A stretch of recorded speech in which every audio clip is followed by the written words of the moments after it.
The top stories tonight in Y News. The general community quarantine being enforced in the National Capital Region will likely to be extended, according to Malacañang. The Philippines Health Department will launch an investigation on a health worker in Makati City shown on a viral video bungling the injection process. The Philippines surpasses the 10 million vaccine doses administered mark. The U.S. Food and Drug Administration adds a warning to patient and provider fact sheets for the Pfizer and Moderna COVID-19 vaccines to indicate a rare risk of heart inflammation. A Filipino family is among the persons missing in the tragic Miami condo building collapse. And Israel is once again requiring people to wear masks when inside indoor public spaces amid a coronavirus outbreak. Good evening, Philippines and the world. We are now reporting live from Quezon City. Today is Monday, June 28, 2021. I am Herlene Delgado. Join us in the next hour as we deliver today's top stories around the country and in other parts of the world. I'm Angelo Castro III. We are also seen in 1,935 satellite monitoring centers nationwide and via live streaming worldwide through the UNTV News and Rescue social media accounts and our website untvweb.com. I am Kat Dumaraos. First in the news. The general community quarantine classification in Metro Manila and other areas will likely be extended next month, according to the palace. Meanwhile, the government is planning to impose a travel ban to visitors coming from Indonesia. Rosa Licos will tell us why. Malacañang does not expect Metro Manila to be placed under the least strict community quarantine classification. This as the cases of COVID-19 in the capital continue to decrease. Currently, Metro Manila and nearby provinces are under General Community Quarantine or GCQ status until June 30, 2021. So again, I will not prejudge, pero sa tingin ko po ay GCQ po ang ating current quarantine classification sa Metro Manila. Siguro po mahirap po magbago ng classification as of now. The palace said President Rodrigo Duterte will not announce tonight in his regular talk to the nation the quarantine classification for the month of July. The president is expected to announce the quarantine status at the end of the month. The local government units will also be given a chance to appeal their quarantine status. Since this is the first time we're talking about the quarantine classification, magkakaroon po yan ng opportunity for the local government units to appeal before the recommendations become final to the president. Meanwhile, as COVID-19 cases rise sharply in parts of Indonesia due to the highly contagious Delta variant, there are proposals to include the country in the Philippines travel ban. According to the palace official, this will be considered by the Interagency Task Force against COVID-19. But Roque assured health and safety protocols are in place on the repatriation program being conducted for Filipinos coming from Indonesia and Sabah to prevent the spread of more transmissible coronavirus variant. I'm sure that will be considered by the IATF po. Currently, the Philippines has imposed travel restrictions on passengers coming from India and 6 more countries due to the Delta variant until June 30, 2021. However, Filipinos under the repatriation program of the government and private sector are exempted from the restrictions. Rosa Licos, UNTV News and Rescue. We serve the people, we give glory to God. The Octa Research Group favors the possible extension of the general community quarantine restrictions in the National Capital Region, which, according to the palace, is a likely scenario. According to the group, the threat posed by other COVID-19 variants should not be underestimated. Jadis and Henta will tell us why. To prevent a COVID-19 surge amid the threat of highly infectious variants, the Octa Research Group supports the extension of the general community quarantine status over the National Capital Region and nearby provinces. The group said the easing of capacities in some businesses and reopening of some industries may be allowed. Manila was down by 9% in the last week, or from 731 to 667. This would mean an average daily attack rate of 4.83 per a 100,000 population, classifying it as a moderate low-risk area. Metro Manila mayors, meanwhile, are still studying the data from experts. Sa totoo lang, itong Delta variant is a game changer for everyone eh. Tingin ko lang hindi pa kami nag-uusap ng mga Metro Manila mayors. They're very reliant on the medical experts. Siguro kung ano sabihin ng medical experts, doon na lang muna. We preserve so much Ang baba ng kaso natin at an all-time low. Ang kaso natin sa Metro, ang mga ospital natin, let's maintain it at that. There should be a stricter quarantine control. National Task Force for COVID-19 spokesperson retired General Restituto Padilla Jr. assures the government will decide what is best both to the safety of Filipinos and the economy. Pero kung kinakailangan pa naman mag-quit dahil mga makabagong variant na nakikita natin, maaari din po yun ang gawin natin pero without sacrificing yung economy. Janice Inhente, UNTV, News and Rescue. We serve the people, we give glory to God. The Philippines today recorded 5,604 new cases of COVID-19, pushing the total tally of infections to 1,403,588. In its latest bulletin, the Department of Health, or DOH, said the number of active cases in the country has reached 52,029.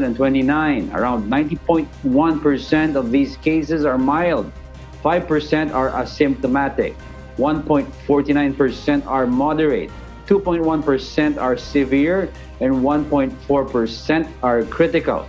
Total recoveries rose to 1,327,103 after 6,154 more patients recuperated from the viral disease. The death toll climbed to 24,456, with 84 new fatalities. The DOH noted in its report that 6 accredited testing laboratories failed to submit data on time. The Department of Health calls on vaccinators to be mindful when administering COVID-19 vaccines. This as it investigates a viral video of a health worker seemingly bungling the injection process. Aiko Miguel explains why. Makati City Mayor Abigail Binay appealed for understanding from the public after a viral video showed a case of breach in COVID-19 vaccination protocols in the city. The video shows a volunteer nurse injecting the needle to a woman's arm but forgets to push in the contents of the syringe before pulling the needle out. According to Mayor Binay, the incident was simply human error and was immediately corrected. Maawa naman po kayo sa nurse na nagpusang loob na nag-volunteer para sa kanyang oras para lang po magsilbi sa ating mga kababayan. Taon lang po ang ating frontliners, napapagod, nagkakamali. Pero mahalaga po na itinama namin agad ang pagkakamaling ito at humihingi po siya at kami ng patawad at nagbibigay din po kami ng assurance na hindi na po ito mangyayari muli. Presidential spokesperson Harry Roque explained that the incident is an isolated case. Secretary Roque requests everyone to be more understanding, especially on the volunteer nurse. I assure you po that your opposition in Makati will have to do a lot more para siraan po yung vaccination ninyo. At saka mga kababayan, tignan naman po natin, naka 10 million jobs na tayo at ito naman po ay isolated case talaga on the part of an overworked na volunteer pa na frontliner. So I'm sure the people will understand po. The Department of Health is aware of the circulating video of a prospective vaccine recipient who failed to receive a proper dose of COVID-19 vaccine. Secretary Duque says this is a clear breach of vaccination protocol. The DOH is investigating the incident and reminds all vaccinators to take extra care and attention during inoculation. Panawagan natin doon sa ating pong mga magigiting at namamayaning mga bakunador, ating pong mga nurses, ating pong mga doktor na to exercise more caution. There has to be an abundance of caution when injecting and seeing to it that the entire content of the syringe ay talagang naibibigay, naituturo. At maganda rin naman para sa mga mamamayan, baka pwedeng maya ay silipin ninyo kung yung syringe ay talagang naubos yung karga para pagkaisahan po natin. Kasi nga, pagod din yung ating po mga healthcare workers, ang mga bakunador, minsan may human error. So tingin ko, wala po ritong sinadya. Secretary Duque warns those proven to be violating the vaccination protocol will face penalties and charges. The health chief assures that with the arrival of more COVID-19 vaccine doses, the government will continue to improve speed, scale, and quality of service to inoculate Filipinos against COVID-19. Aiko Miguel, UNTV News and Rescue. We serve the people, we give glory to God. The Philippines has now reached the 10 million mark of administered COVID-19 vaccine doses since the government started its vaccination last March to reach its goal to achieve herd immunity this year. JP Nunez has this story. Official government data showed that 10,065,414 doses were given as of June 27. It would translate to 2,527,286 Filipinos now fully vaccinated for COVID-19, while 7,538,128 have received their first shot. In the last 7 days, figures showed too that the average daily administered doses was at 236,867. COVID-19 testing czar Vince Dizon attributed the increase in jobs in the opening of the mega vaccination sites in the metro and the consistent arrival of vaccines. Nung March to May, ang total nating nabakunahan, 5 milyon sa buong bansa. 3 buwan yon, 90 days. Pero sa buwan ng June, at hindi pa natatapos ang June, may 3 araw pa, ngayon hanggang Wednesday, naka 5 milyon po tayo. Isang buwan lang. Isang buwan lang po yun. With this, the government is confident it will achieve its target of 6 to 8 million inoculation per month. NTF Deputy Chief Implementer and Vaccine Czar Secretary Carlito Galvez Jr. says more vaccine supplies will arrive in the Philippines this July, including the additional 6 million doses of CoronaVac vaccines. Kaya na po natin by July, makakaya na po natin siguro yung 500,000. I can pretty sure that this coming July, we can easily vaccinate 6 million to 8 million, and even once nagdating yung supply natin, makapag-vaccinate tayo ng even 10 million a month. JP Nunez, UNTV News and Rescue. We serve the people. We give glory to God. A warning about the rare risk of heart inflammation has been added by the U.S. Food and Drug Administration to fact sheets for Moderna and Pfizer-BioNTech COVID-19 vaccines after its use. Ia De Vera will give us the details live. Yes, Iya? Kath, the FDA has revised the patient and provider fact sheets for the Pfizer-BioNTech and Moderna COVID-19 vaccines regarding the risk of myocarditis and pericarditis after vaccination. This came after more than 1,200 cases of such inflammation have been heart inflammation have been reported to the U.S. Vaccine Adverse Event Reporting System or VAERS after 300 million doses of 2 vaccines had been administered. FDA said that for each vaccine, the fact sheets for healthcare providers have been revised to include a warning on myocarditis, an inflammation of the heart muscle, and pericarditis, which is the inflammation of the tissue surrounding the heart. The warning notes that reports of adverse events increased risks of both heart inflammation, particularly after the second dose, and with onset of symptoms within a few days after the vaccination. Moreover, FDA is advising that vaccine recipients should seek medical attention right away if they experience chest pain, shortness of breath, or feelings of having a fast-beating, fluttering, or pounding heart. Kath? Yes, Iya, based on the reported heart inflammation cases, is there a particular age group involved?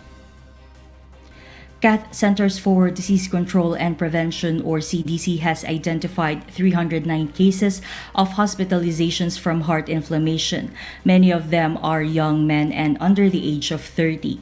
Health regulators in some countries are investigating cases of both heart inflammation and found that it is frequently seen in young men after receiving a shot of Moderna or Pfizer vaccine. FDA and CDC said that they are monitoring the reports and collecting further information to assess long-term outcomes over several months. Back to you, Kath. Thank you, Iya De Vera, for that live report from Australia. And for those watching our 24/7 live streaming on YouTube, please click the subscribe button you see on your screen and ring the bell for notification. You may also follow us on Facebook. Amid the COVID-19 threat, some are proposing for the postponement of the 2022 national elections or the possible use of online voting to avoid virus transmission. However, the Commission on Elections says such proposals are now impossible. Nel Marie Buhok will tell us why. The Constitution dictates the reasons of possible postponement of the elections in the country. These are violence, terrorism, loss or destruction of election paraphernalia or records, and force majeure. That is why, according to Commission on Elections or COMELEC spokesperson James Jimenez, the 2022 national elections will still proceed amid the COVID-19 threat. In order for COMELEC to suspend elections, enough na yung existing authority. Again, ang question lang is, anong justification ang ibibigay ng COMELEC? And ayaw nating magsabi na pwede nating i-legislate yung justification just to create an excuse. Jimenez added the poll body cannot consider now the online voting to prevent COVID-19 transmission in polling precincts. He said there are some security issues that need to be resolved first. Pero up to this point, ang online voting has always been really considered a viable option for overseas voters talaga. Mga overseas voters talaga ang pinaka-target niyan. Medyo malalim po kasi ang opposition sa online voting pagdating sa local elections. Dr. Clarita Carlos, a political analyst, said the e-voting is beneficial, especially to prevent the spread of COVID-19 virus during voting. Doon sa e-voting, meron kang litrato ng kandidato, meron siyang short biodata, kung sino siya at ano yung running for what. Meanwhile, COMELEC calls out public against premature campaigning. Anong pwedeng gawin ng mamayan tungkol sa premature campaigning? Hindi wag nyo iboto, don't reward bad behavior. The poll body explains that a politician who has yet to announce his or her possible candidature and seen on television cannot be considered as premature campaigning. Nel Maribuhok, UNTV News and Rescue, we serve the people, we give glory to God. As the election nears, policemen across the country were warned not to involve themselves in partisan politics or face dismissal from the service. Leah Ilagan reports why. Philippine National Police Chief Police General Guillermo Eleazar reminded all police personnel to remain non-partisan in the upcoming May 2022 elections.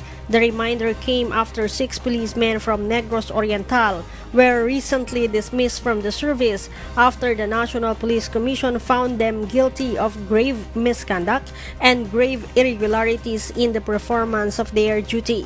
The said police officers allegedly subjected then Moises Padilla Municipality Vice Mayor Ella Garcia Law to an illegal search and seizure in 2017. Yulo at the same time was planning to run for the mayoralty seat. Eleazar added, policemen have no business in politics unless they are planning to run for public office. Tayo mga pulis, hindi tayo pwedeng makasawsaw sa mga politiko. Dapat we should remain neutral sa lahat ng pagkakataon. Eleazar said PNP personnel should instead focus on coming up with measures to ensure orderly, credible, and peaceful national and local elections next year. Our local commanders must be aware and knowledgeable of the local political terrain in their area. in their areas. That is why, dapat ina-assess na nila yan at inaalam para hindi na magkakaroon pa ng punto na darating sa violence. Leia Ilagan, UNTV, News and Rescue. We serve the people. We give glory to God. A political analyst believes that the Aquino magic to gain sympathy votes would no longer happen following the death of former President Benigno Aquino III. Dante Amento tells us why live. Yes, Dante? Harleen, according to UP professor and political analyst Dr. Clarita Carlos, Filipino voters are educated enough to have the capacity of discernment to choose their political leaders. Carlos stresses that voters nowadays, especially young voters, cannot be deceived or influenced even by some propaganda. COMELEC spokesperson Director James Jimenez has disclosed more than 1/3 of the current registered voters are young voters. Thus, former President Benigno Noynoy Aquino III demise would not translate to sympathy votes, unlike what had happened in the past. I doubt very much. You know, the 60 million plus voters, majority of them, and James can give the demographic profile, are really young voters. And young voters are not mediocre, unintelligent, and stupid people. As a matter of fact, they're so discerning now. Attorney Rodel Taton, San Sebastian College Graduate School of Law Dean, supports Dr. Carlos' position. With the image of the young individuals now na mga botante, makikita natin na ang diskusyon ay gumagalaw. Hindi sila tahimik. And I think this for one would influence others as well to rethink about the future of elections. Dr. Carlos adds, the Aquinos should not attribute their family's allegedly legacy just to earn support from the public. Stop doing sympathy votes. If Chris Aquino or Bam Aquino will run, they will run on their own merits and their attributes, and not because naglilin sila sa legacy ng whoever. So it's not fair to them. It's a disservice that, for these people to lean on somebody's legacy to run and to be voted upon. Meanwhile, Attorney Erin Tanyada, a known ally and Liberal Party member, when asked on the issue, Tanyada believes it is still not the proper time to determine the possible effect of Pinoy's death over the strength of the opposition's slate. Well, it's too early to say. It'll be too early to say dahil nasa kalagitnaan pa rin tayo ng 10-day mourning, and we will see kung ano yung magiging papel nito sa pagbubuo ng isang slate na masabi natin galing sa oposisyon. Kung yan ay magiging si VP Leni at si VP Leni ang magiging convener ng iba't ibang mga grupo, makikita natin yan. And that's the latest live. Back to you, Harleen. Thank you, Dante Amento, reporting live. For the news abroad, a Filipino family is among the more than 100 persons still missing from the 12-story building collapse of a Miami oceanfront apartment block last Thursday. The official death toll of the tragedy has also risen to 9. Ruth De Mesa has this story. Search and rescue efforts continued over the weekend after a building partially collapsed in Surfside, Florida, USA. The officials say that the fire and smoke is now under control and the weather contributed positively to the developments of the search. Our search and rescue efforts are continuing. For the last 24 hours and throughout the day, we have continued to see the incredible work of our fire rescue team. Their work getting the fire and the smoke under control was very, very pivotal, and the good weather today were two very positive developments in the search, and they have allowed the search and rescue effort to move forward without some of the previous challenges that we have faced. The latest death toll has risen to 9 people and about 150 are still unaccounted for. This includes a Filipino-American woman named Maria Obayes Bonifoy and her Chilean husband Claudio Bonifoy.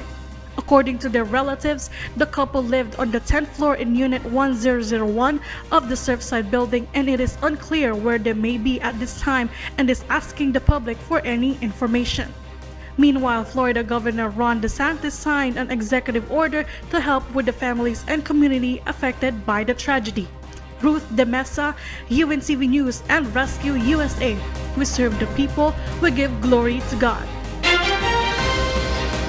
Just 10 days after lifting protective measures, Israel is once again implementing a mandatory wearing of face masks in enclosed places just days after it was lifted. Marvi Delphine will tell us why live. Yes, Marvi? Israel immediately reinforced mandatory wearing of face masks as coronavirus cases linked to the new Delta variant spike. Israel's coronavirus response chief Nachman Ash states that the country has consecutively recorded more than 100 new cases for 4 days. The resurgence in cases come as a shock and brings new fears for the country, as Israel successfully rolled out one of the fastest vaccination programs in the world, vaccinating around 55% of its population. לכן הגישה שלנו פשוטה, מקסימום הגנה על אזרחי ישראל עם מינימום פגיעה בשגרה ובמשק בישראל. מסכות במקום הגבלות, חיסונים במקום סגרים. Ash states that the rise in cases show that not enough time has passed for the vaccines to fully take effect. He remains hopeful, however, that it will at least be enough to prevent hospitalization and severe infections. At the moment, the northern town of Binyamina has been declared a red zone, and reopening of the international borders to vaccinated tourists will be postponed for 1 month. Currently, almost 7,000 people in Israel have now died with the virus. Elsie? All right, thank you, Marvi Delphine, live from Australia. The UK government has appointed a new health secretary after Matt Hancock was forced to resign. On Saturday, following revelations he broke coronavirus rules by kissing his aide. Mavian Dog will give us the details live. Yes, Maeve? LC Javid is returning to the cabinet after over a year since his shock resignation as chancellor. A press release on Saturday stated that the Queen is pleased to approve his new appointment. The new Health and Social Care Secretary acknowledged the responsibility that comes with this position, especially in this time of health crisis, and expressed his gratitude for the NHS and social care staff. He stated that getting the United Kingdom out of the pandemic will be his most immediate priority. Javid's appointment came after Matt Hancock was forced to resign following news of him breaking coronavirus rules. In his resignation letter to Prime Minister Boris Johnson, he stated the importance of honesty towards the people who have sacrificed so much during the pandemic, especially when it comes to breaching rules. Javid stated that Hancock, who led the country's response to the pandemic and the national vaccine rollout, had worked incredibly hard, and in turn, he will do all he can to deliver for the people of the United Kingdom. Elsie? Maeve, what is UK's current situation on this pandemic? And does Sajid Javid already have ideas or plans to be put into place to tackle the pandemic in the UK? Elsie, England was actually due to fully ease the restrictions last week, June 21. But because of the emergence of the Delta variant, they have extended their social distancing rules and other restrictions until July 19. Now, Elsie, Javid is expected to say he is confident, along with the ministers, that lockdown restrictions, including the lifting of requirement of face masks and social distancing, will go ahead on July 19, and eventually Britain will return to normal. Javid is also expected to say that despite the number of COVID cases increasing rapidly, the number of patients being admitted to hospitals is still relatively low. Back to you, Elsie. Thank you, Mavian Dog, live from Australia. And those are the reasons behind the news in other parts of the globe. I am Elsie Marcos, live from Auckland, New Zealand. Good evening. The Department of Environment and Natural Resources does not accept the result of a recent study published by the American Association for the Advancement of Science. The journal identifies the Pasig River as the world's most polluting river when it comes to plastic waste. Ray Pelayo explains why.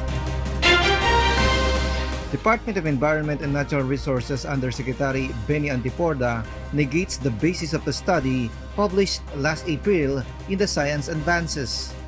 The study delved into where the most of the plastics now floating and swimming in the oceans originate. From 10 countries that had been tagged as major contributors of plastic wastes, the Philippines ranked number 1. According to Antiporda, the study was only based on the terrain of the river and the number of informal settlers. The official noted that the study was also based on a 2016 data. But sad to say, these are all information na hindi po substantiated ng actual research or actual data. No po? Ang ginawa po nila rito is probabilistic, no? Yung probable, no po? Kumbaga is tinatansya, no? Tinansya lang po nila yung pong data nila na hindi po naging malinaw. Aside from Pasig, the list of top 50 rivers that carry the most trash into the ocean included 18 more from the Philippines.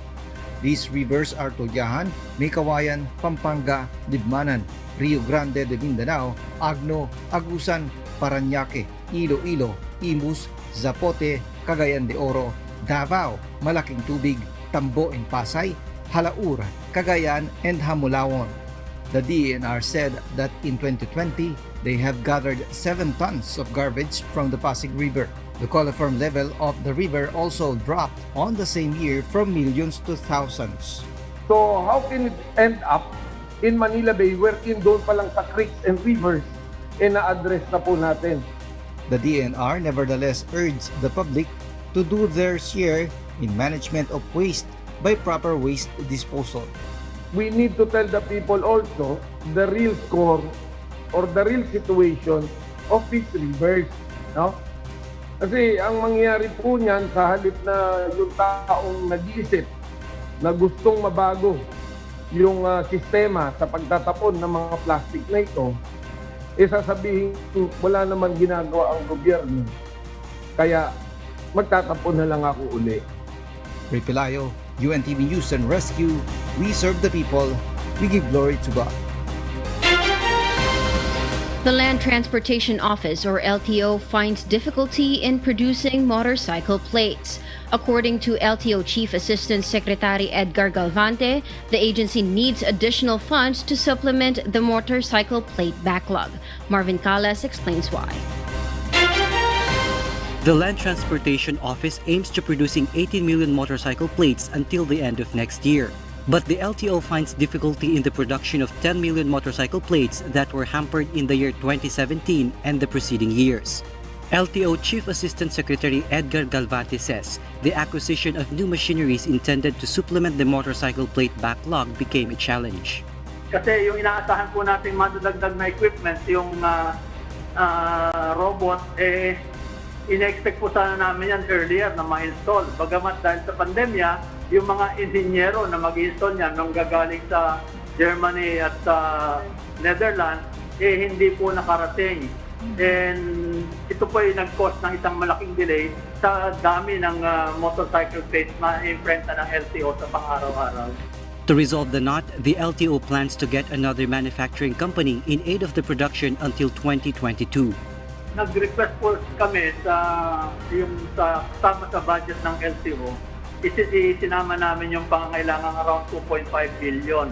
Hopefully, maibigay ito para naman magamit natin yung pondong yon para i-contract out natin yung number ng plaka na hindi magagawa dito sa ating sariling planta. Aside from machinery issues, the agency also has limited workers due to the restriction brought about by the pandemic. According to Assistant Secretary Galvante, before it only takes 3 days to get the plate and motorcycle registration, but during the pandemic, it takes about 20 days for motorists to acquire such. Currently, the LTO produced 3,000 motorcycle plates and were distributed in different regions in the country. Marvin Calas, UNTV News and Rescue. We serve the people, we give glory to God. A workers' group has proposed before a Senate panel to craft a Magna Carta for media workers that will ensure the protection of media workers both in the private and public sector. Meanwhile, the Labor Department has vowed to intensify its workplace inspection. Here's the report. Several senators want to include the state media workers in the proposed Media Workers Act. Senate Bill 1820 aims to ensure that media workers shall be provided with comprehensive benefits package both in government and private sector. However, the Presidential Communications Operations Office or PCOO says it would be difficult to include the government media workers as they are governed by the Civil Service Law. Being paid, may mga salary grades po sila because they are governed by the Civil Service Law, not by the Labor Code. So yun po yung naging issue, kaya ang naging agreement na lang dito sa House, i-alis na lang muna yung for the meantime, yung mga government employees. It's a flimsy excuse that we cannot include the media workers working in the government only because of our Civil Service Act, no? Alam natin na magiging unfair po ito. The House of Representatives passed this version of the bill in January. ACT-CIS Portals Representative Nina Tadura noted that there are workers in the print media who are only receiving allowances and not proper wages. The Trade Union Congress of the Philippines or TUCP proposes to convert the proposed measure into a creation of a Magna Carta for media workers that will encompass media workers in both private and public sector. The most atrocious forms of violations of labor rights, of labor-only contracting, can be found in government. There are hundreds of thousands of job order workers in government who are not recognized as employees of government. Meanwhile, a League of Filipino Actors called Actor is proposing to include in the bill a cap in the working hours in a bid to protect the health and safety of workers in the entertainment and film industry. Ano ba yung parang pinaka-cap at maximum na pwede pa siyang maging productive? And at the same time, syempre, keeping in mind, of course, the health.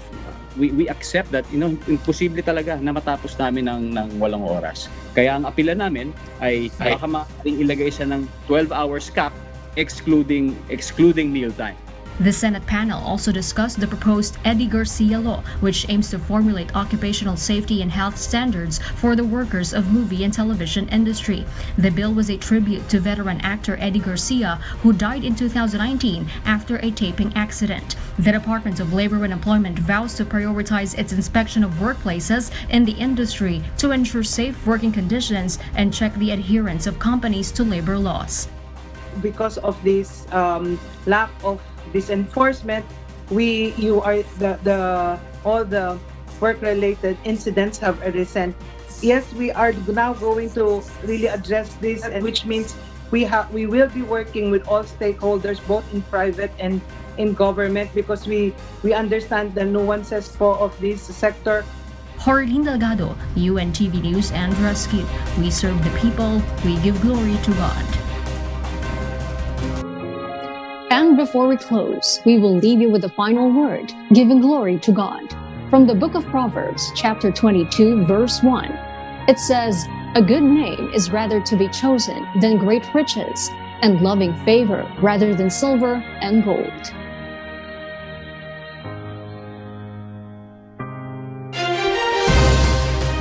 And those are the reasons behind the news, June 28, 2021. I am Jorlin Delgado.